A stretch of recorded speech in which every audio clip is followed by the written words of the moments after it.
Hello and welcome to This Week in Triathlon, your source for the latest news and gossip in the triathlon world. We're your hosts, Kevin Andres, coming to you from sunny California. How you doing today, Andreas? I'm doing well. How are you? I'm doing great. I got my 20-ounce venti Starbucks, so I'm ready to tackle all the issues we got going on this week. There's really a lot going on in the sport of triathlon this week, isn't there? Yeah, there is, and hopefully, I mean, you're drinking coffee pretty late in the day, and hopefully it doesn't the caffeine doesn't affect you staying up all night tonight. No, caffeine is really the only ergogenic aid I take, and that's more than I can say for Spanish Virginia Berastegui, who tested positive this week for EPO. Did you see that news? Of course, yeah, and that was the big talk of late last week, or I can't remember when the news broke, but it seems like it was at some point last week, and it definitely took over some of the Twitter sphere was definitely buzzing with the news, and I think it's not so good news because it obviously means that people are cheating, but I think people know that people are already cheating. It's just good that the actual system, or at least the testing is working.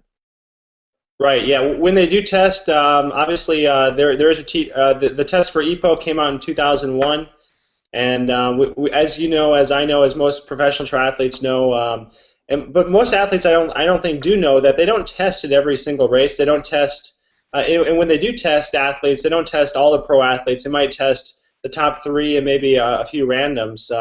In the 20-plus professional races I've competed in, I've only been tested one time, and that was at Challenge Roth in 2011. So I've never actually been tested at an Ironman event. Yeah, so that was the big. There was a big discussion when Lance Armstrong was racing, and when he placed, I think, second in or seventh in when he got beat by Jordan Jones at the line. I think at Ironman Texas or Ironman 70.3 Galveston. There was a huge thing about him not being tested, and there was a lot of talk about that. So it's interesting to see or to hear from somebody who's in that position to know that they're not actually testing that much. But it seems like when they are, I guess it is working, and the testing is fairly accurate. Although Virginia is asking for her B sample to be tested, as if that's going to make any difference, Yeah, Vaya con Dios. Yes. I think someone asked me this week what I thought of it, and I said I have 99 problems, and Virginia is not one of them. Yeah, exactly. And people had kind of forgotten about her. So I guess if you're trying to get your name back on to the main Tri Talk, that's one way of doing it. Right. I mean, we're talking about her here on This Week in Triathlon. So congratulations, Virginia. Yeah, well done. Well done. In other news, what's this I hear about tri-sports in Tempe, Arizona? Yeah, so this is, I think, pretty big news in my opinion. Obviously, we're both former Arizona residents, so we're familiar with tri-sports. We used to see them, their big presence at the races. We used to see their big presence online. Obviously, I think everybody has seen that they've been a major player in terms of retail, and they recently, for anybody who doesn't know, about less than a year ago, they opened up a Tempe store next to, or not next to, but aside from their Tucson location, and that didn't work out so well. They actually closed that about 2 or 3 weeks ago, but yeah, they filed for Chapter 11 bankruptcy protection on Friday, and the news was just announced yesterday. So I think a lot of the vendors are probably going to be, I don't want to use a word screwed, but they're kind of getting screwed out of a lot of money that they're probably going to be owed. From the press release that they sent out, it seems like they're being prevented from paying anything up to the point when they filed bankruptcy, and they can start paying off stuff that the court appoints or assigns, going forward starting this week. So I'm not a legal expert. I'm not going to pretend to be one. I didn't sleep in a Holiday Inn last night, and so that's as much as I know. But definitely big news. Well, I did get shipping confirmation this morning from Tri-Sports that my profile design horizontal torpedo hydration system did ship, so they will be operating during this time, and I don't think that any customers will be experiencing any difficulties. No, but that's got to play into the customer's mind. There's some uncertainty, and I think that being that they rely heavily on the online business, that's probably going to hurt them a little bit, even if they're able to fulfill orders. They're certainly probably going to have to cut down on the number of vendors that they deal with, and some vendors that never got paid or are not going to get paid are probably not going to want to do business with them. So it's definitely going to affect them to some extent, in my opinion. Now, do you think that they're the largest player in the online marketplace for triathlon? That's a good question. I can't imagine so. I think RNA Cycles, even though they do a lot of cycling stuff, they're probably, in terms of bikes, they're probably the biggest player. Nitro is also a pretty big player. So I don't know. There's very few people that know that sort of information. But definitely one of the major players for sure. Okay. Well, moving on. On last week's show, we mentioned that there wasn't a lot of racing going on last weekend, but there was one. There were a few results. I think of a particular note. Berlin 70.3. This is one result that kind of came out and kind of grabbed my attention. Was that it was won by Michael Raelert. Michael Raelert, multiple time 70.3 champion, perhaps the best 70.3 half Ironman racer the world's ever seen. The way he dominated Clearwater, Florida again and again. And really, he's kind of fallen off the radar. His brothers continue to do well at Kona the last few years, but Michael Raelert has really just fallen off the radar. It's nice to see him coming back. He took the crown at Berlin, absolutely dominated the swim, the bike, and the run. So it's nice to see him kind of on the road to recovery, perhaps, and maybe he's returning to some of his dominant form that he had just a couple of years ago. And we were talking about them a little bit last show because of the weight issue, and you'd mentioned that perhaps they've had some of these injury issues because of their bone density mass, or their bone mass being that they're so skinny. So it's good to see that at least Michael is back on the horse and back on his winning ways, and certainly it's crazy to see somebody dominate the three sports. I don't think he had the fastest run. I think he came in a minute and a half or closer to 2 minutes behind the fastest run split, but still to solid performance. So yeah. Yeah. Speaking of bone density, you think the chocolate milk My After campaign could step up to sponsor Michael Raelert? I'd like to see his skinny biceps grabbing a jug of chocolate milk after a hard Ironman. That's a different topic for another day. Yeah, it's funny, completely on a different tangent. Just because there's such a big supporter of Ironman now, the Got Chocolate Milk campaign. But America, which is the place where the most people consume milk, is also the place with the most osteoporosis cases. So who knows if they're completely related or not? So. Not sure necessarily that might be the answer for him. Okay, so moving on. This week we have a couple big races coming up. The North American Ironman circuit is in full swing. A race that's near and dear to my heart. Ironman Coeur d'Alene is coming up this weekend. I don't want to say it's the most stacked field, but it's a pretty solid field, more solid than it's been the last couple of years. I'll just run through the names real quick for the men's side. And the women's side real quick. For the men, we have TJ Tullixon, Chris McDonald, Joe Umpenfor, who's like 150 years old. Balzis Skok, who's got to have the coolest name in the sport of triathlon, a guy named Balzis.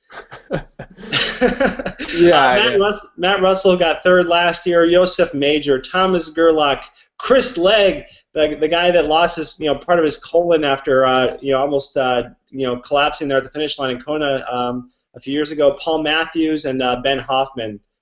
Huge men field. And then on the women's side, this is kind of interesting. Heather Wertel is back, probably trying to regain some of what she lost last year. For those that don't know, Heather Wertel was absolutely dominating the women's field last year when her freaking crank fell off.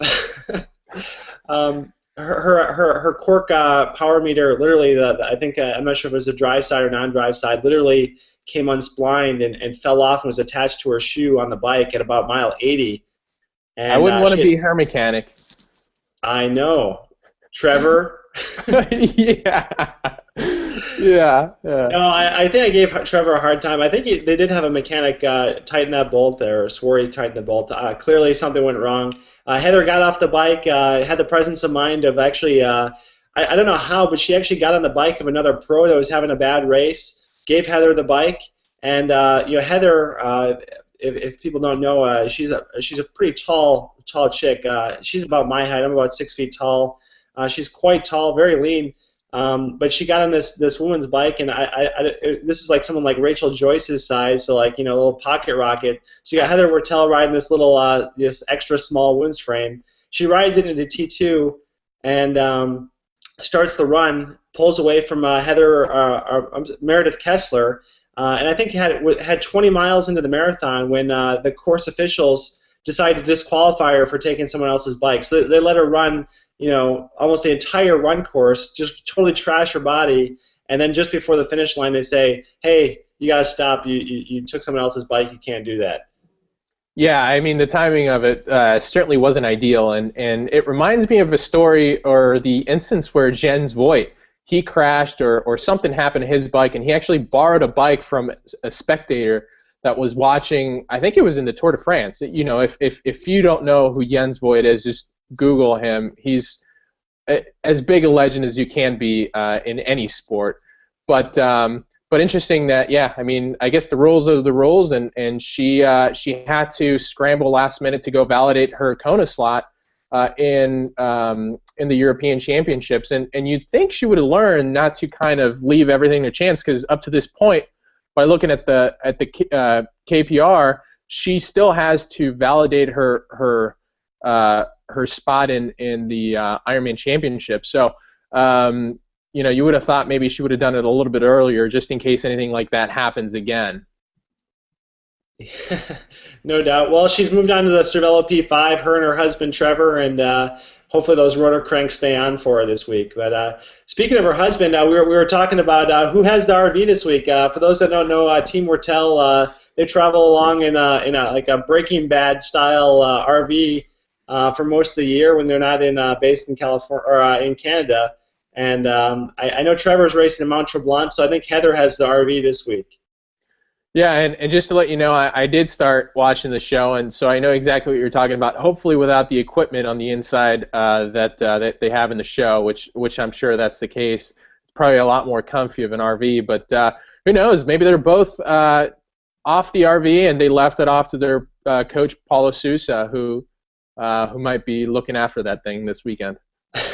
Well, I think Heather does have it in Coeur d'Alene. I think she was complaining that I think normally when you're driving an RV with a partner, the partner can go grab food out of the fridge and bring the food up to you. But she was complaining that she had to actually stop the RV to go get the food out of the fridge. So thank goodness she actually pulled over instead of trying to let that one coast and run and grab the food.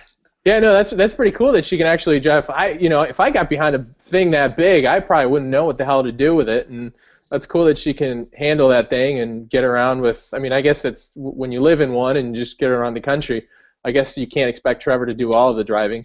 Plus he's obviously doing some of the mechanical work, so he's probably a little bit better driver than he is a mechanic, huh? Many talents that couple has. Well, anyways, speaking of Mount Tremblant and Trevor racing, there's a pretty solid field lined up there as well, isn't there? Yeah, and that's an awesome race. Obviously, the venue is just second to none. I was reading an article that they put on Slow Twitch last night about just the description of the course, and I guess they'd been looking at that venue for around 15 years to bring an Ironman to North America, and they finally did. But definitely a strong field for the 70.3, and I mean, you've got athletes like Terenza Bazone. Like you mentioned, Trevor. You've got a number of athletes, and it'll be interesting to see how it plays out this weekend. Right. One of the athletes I'm actually very curious to see how they do is Magali Tesser. 70.3 Mont Tremblant is in French-speaking Quebec, and Magali is French-speaking. I'm not sure if how you say where she's from, but she's from Quebec, and I'm looking for her to do well. She's kind of been on the musical chairs of coaches for the last couple of years. But she's she was one of those athletes that people were really looking at as she could be one of the next big greats of the sport. I've trained with her. She's very, very, very strong. And if mentally she's on, I think she's close to unbeatable. So I'm curious to see how she does, and we'll certainly be talking about that next week. Yeah, and I think if you look at the women's field, a little bit smaller, but certainly no lack of names with her. Obviously, Heather Jackson is on the start list. I don't know if she'll start. It's always kind of you wait until race day. We've touched on this a number of times, and Lindsay Corbin, who's been hurt, I think, for a good part of the year, she's on the start list, and we'll see if she gives it a go. But yeah, we'll certainly be touching on the results next week, and should be a good day of racing.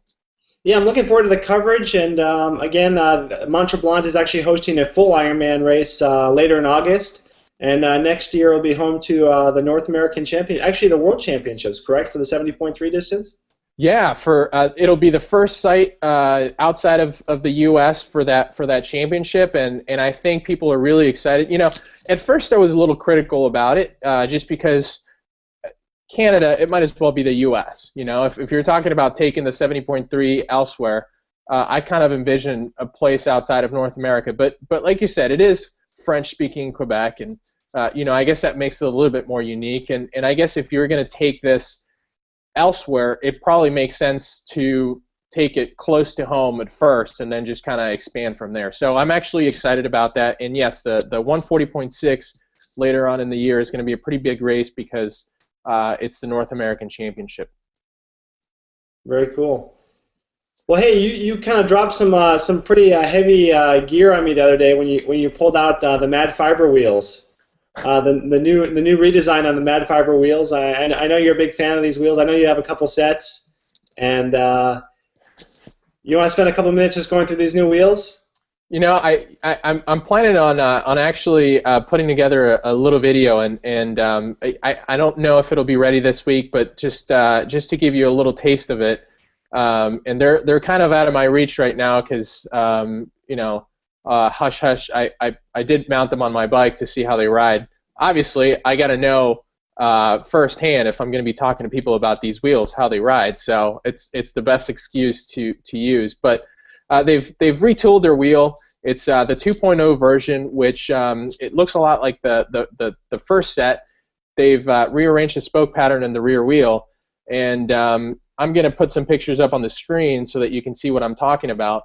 But definitely, as light a wheel set as you can get in a clincher and tubular wheel set for a deep 60 and 66 millimeter wheel. So that's pretty exciting. You can get deep and lightweight, yeah, I mean, I'm really looking forward to see how these ride differently than the first iteration of the wheel set. And what's interesting about these wheels is that they really are totally different than any other wheels I've ever seen in terms of design. I know that I believe they were founded by a former Boeing engineer. Yeah, I mean, they're completely different. They start as a two-dimensional structure. So what they do is they build the two sidewalls. They build them separately. They build the spokes and attach them to the sidewalls, and then they slide in the free hub body and the hub, and then to tighten the spokes, because there are no nipples. They essentially spread the two sides apart, and that's what creates the tension in the spokes. There's an awesome video that we'll link to as well from how it's made that actually shows a lot of that. Obviously, it's the first iteration of the wheels, but it still gives the viewers a good idea of how those are made. But definitely, yeah, unlike anything else, the one drawback that a lot of people tend to focus on is the fact that they're a deep V and not a toroidal, quote-unquote, firecrest shape. And I think that's just that seems to be all the rage with wheels. But in terms of a versatile wheel that accelerates quickly, climbs well, and is aerodynamic, I don't think there's anything else that's as good. Well, I was actually talking to some wind tunnel engineers down at Faster Performance in Scottsdale, where they've tested this wheel set in the wind tunnel. They said it actually performed pretty darn good. So even though it's not toroidal, it does have a similar shape to maybe the Reynolds, the Razor wheels, in that they have like kind of that almost like dispersive effect. I forget what the dispersive effect termination, kind of like the Reynolds wheels, kind of like Paul Lew's technology. That's kind of the shape they kind of have. It apparently does pretty well in the tunnel. Yeah, I mean, you can't have everything, right? You can't be the most aerodynamic wheel, the lightest wheel. You can't have everything. They've focused on being a lightweight wheel that's also aerodynamic, but not the most aerodynamic.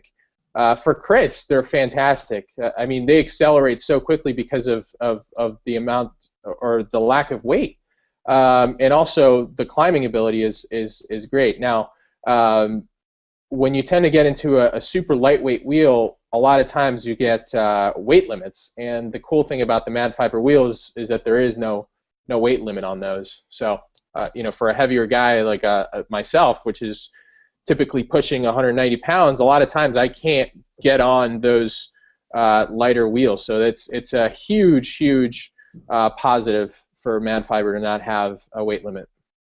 Very cool.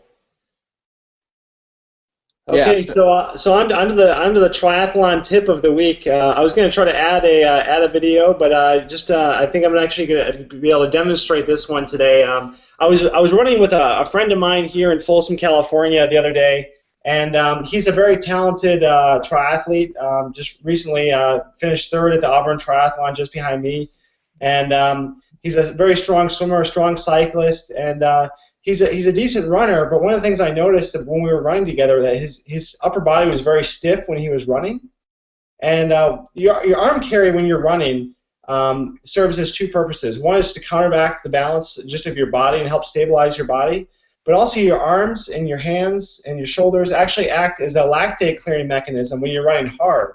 So when your arms are tense and they're strained, they're not going to be able to kind of get rid of that lactate. It's kind of like if you're in a time trial position, if your arms are all stiff and locked in, your arms are not going to be able to clear that lactate as well as they can.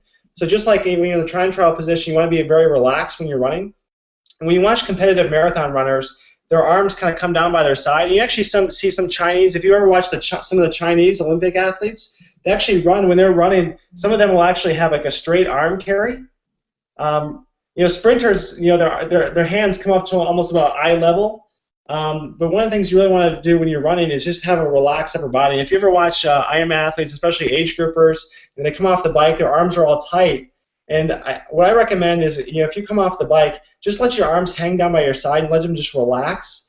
And letting your arms just drop, even while you're just running, just helps relax your shoulders, relax your core, and that's going to help your stride and your turnover. And that's my triathlon tip of the week. What do you think, Andreas?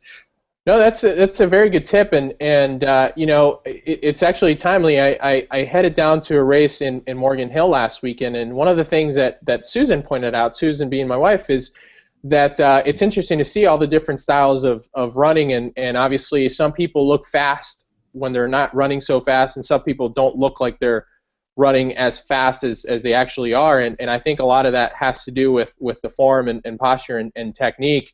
But very informative. I had no idea that your arms actually act as a lactate clearing mechanism, so that's good to know.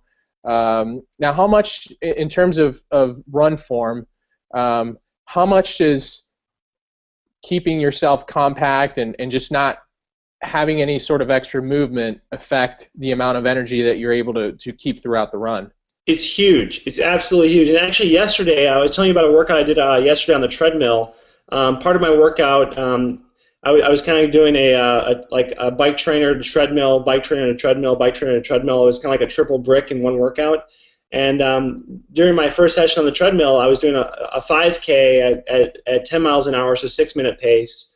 And I was actually testing having like a real rigid upper body, and I actually testing what I'm talking about, having my arms clenched and not really being relaxed, and then going to that really relaxed arm carry, and my heart rate actually dropped about 3 beats just doing that. So it's actually it's more of an issue of economy, and if you can save the economy there, then there's more bandwidth, so to speak, for your legs to actually pick up some more power there. So Well, that was kind of my little anecdotal test there, but it worked there. And if you look at the work that Alberto Salazar does with Galen Rupp and Mo Farah, they spend so much time just nitpicking their technique and doing drills and little core things to make sure they're as efficient as possible, because those little 1%ers make up that's what wins you the race really at the highest levels of the sport.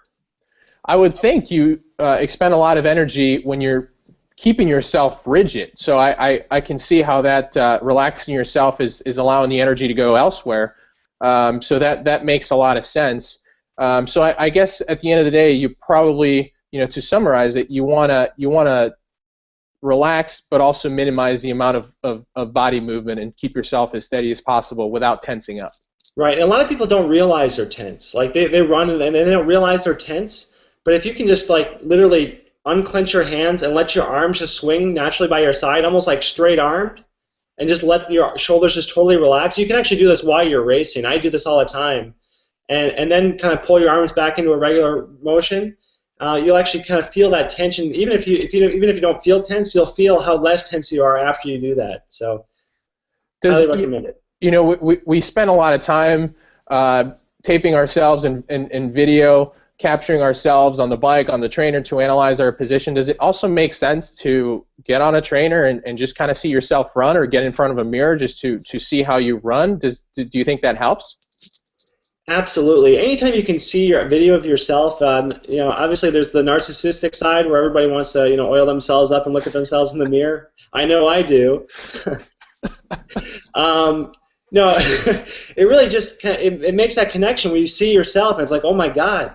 Like the first couple of times I ever videotaped myself swimming or had someone videotape me swimming, you think you're doing it right, and then you look at yourself and you realize you're not Ian Thorpe, you're not Galen Rupp, you're not Lance Armstrong, and when you see that, you can say, okay, then it kind of clicks in your head, okay, I have a lot of room to improve. So as people say, you're doing it wrong. Exactly. Well, cool. No, that's a great tip, and I look forward to the tip of the week next week. For sure. Yeah, so I don't have anything else unless you do. Actually, you know what? Before we end, we have to talk a little bit about. We've not really mentioned too much the KPR points. I know we made a point to talk about it last week. I know we're kind of going backwards a little bit, but do you want to, with Coeur d'Alene being this week, is that the last time before the first cuts where people are going to be able to get into the top 40? Right. Yeah. So the first cuts are coming up here very soon.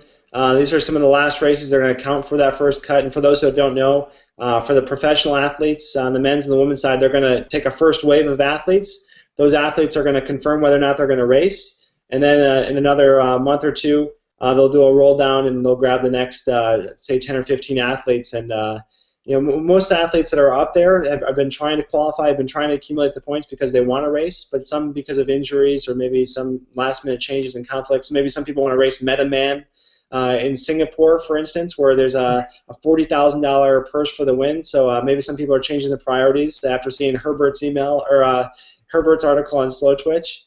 Yes, his blood was boiling, according to that article. But it makes sense. It's a business after all, and as an athlete, do you want to make money, or do you just want to say you're a pro triathlete and just go to the cool races? Sure, Kona is great, but it's probably costing you a lot more money if you're not finishing in the top 15 than you're gonna make. And at the end of the day, what makes the most sense? Just quickly. Some athletes that are outside of the top 40 on the men's side, or 40 and higher or lower, Matt Russell, he's at number 40 right now, so big race for him at Coeur d'Alene. TJ Tollickson, he's 43. Chris Lee, he's 45th. And then you've got I know Yosef is somewhere down there as well. So some big results expected out of those guys to maybe crack the top 40. Absolutely, and at this point, really any points help. So really they're going to want to really get in that top 5, those guys at Coeur d'Alene. So it's going to be interesting to see how it plays out. I know I'll be following it, and we'll be talking about the results next week on This Week in Triathlon. So I think that's it from Andres and I in sunny California. We'll be talking to you all next week. Thanks for tuning in. See you, Kevin. See you, Andres.